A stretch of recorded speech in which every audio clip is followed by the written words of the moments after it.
Sullivan in fantastic form. We've just seen him beat Robert Milkins by 4 frames to 1, knocking in breaks of 112, 72, 80, and finished with another ton, 101. To book his place in the round of 32. Just breathtaking snooker all round. And we'll hear from the Rocket in just a moment. He's sat between me and Neil Folds on the couch, so we'll get his views. Just a reminder, the zebra and the crocodile continue, of course, their hunt for humans in Auction Hunters. I think that's what it's about. Anyway, tonight from 9 p.m. on Quest. The Rocket is with us. Firstly, well played, Ronnie. How do you think you played? Because from up here, it looked pretty faultless snooker. Yeah, it was all right, you know. Yeah, it was okay. Yeah, not too bad.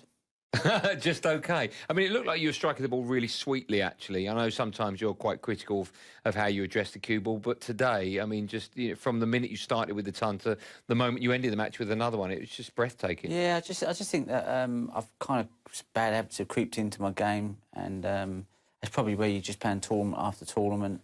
And, you know, since Barnsley, you know, I've had spells where I've played okay, but really my game has gradually just kind of dipped and dipped. What but bad habits were in your game this afternoon? Oh, no, I'm not going to start disclosing it on TV and sort of stuff like that, but I do watch some old videos and stuff, and I've noticed that a few bad habits have creeped in, and, you know, they just need readdressing, really, but that's for the practice table, not for the tournament.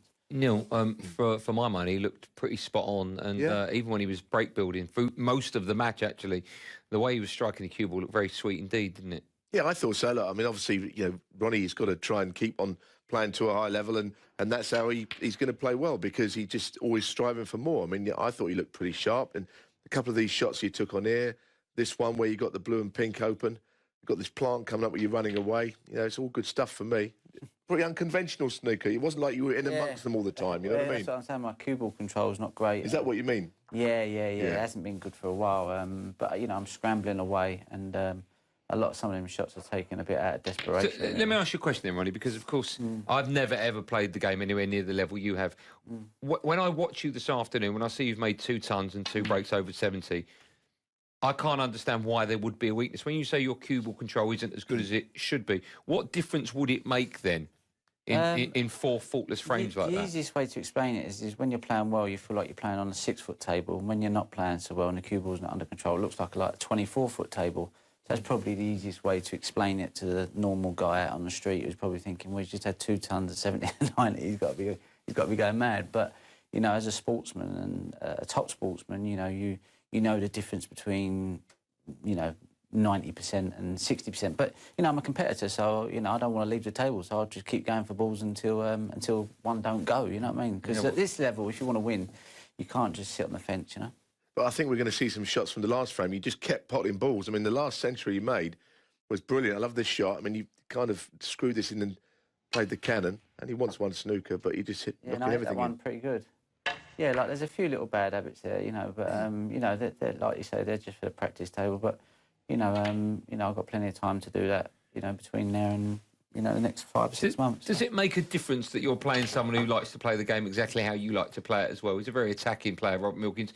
Listen, his break that he made to get his only frame on the board, I thought was up there with the best of them from this afternoon. That must be quite nice for you sat in your chair knowing you're not playing someone that's going to bog you down with safety play. It doesn't really matter, really. You know, like it's probably one of the only sports where, you know, you're not actually competing against anybody. You're competing against yourself and the table, you know. It's not like a boxing match where the other guy's punching you in the face and you've got to, like, you know, you've got to duck and get out of the way. You know, when he's sitting in his chair, obviously, you know, you're not really playing your opponent in a way. You're just playing the balls, and the more control you have over the cue ball, the more authority you can have on the game. Just thinking that, Ronnie, like you've played, I think, unless my maths are wrong, you've won 28 matches out of your last 30 in the last few weeks since Barnsley. It's a bit like when you first turned pro and went to Blackpool. Every day you played all those matches and you seem to cope with that all right. Yeah. You're coping with this pretty well, you know? Stamina's never been a problem for me. You know, I can keep going and keep going. But I do think, you know, I mean, like, I've hardly had anyone play well against me. I can't remember last time someone played a good match against me. Well, there's something in that which we won't go into now. I was trying to think. Maybe Higgins in Barnsley at the English? Yeah, Higgins played good. Sonny Canny played pretty well, didn't he? No, well, he played as well as he has ever played, I guess. Yeah. Well, the last time someone played good, but it might have been McGill in Barnsley. Don't knock it. when they're like that. Yeah, but I just think everyone's just playing terrible at the moment. I think they're out. Maybe you're scaring them. Maybe that's the reason. No. I've been watching the other games. I can hardly make 20s and 30s. We're all becoming numpties.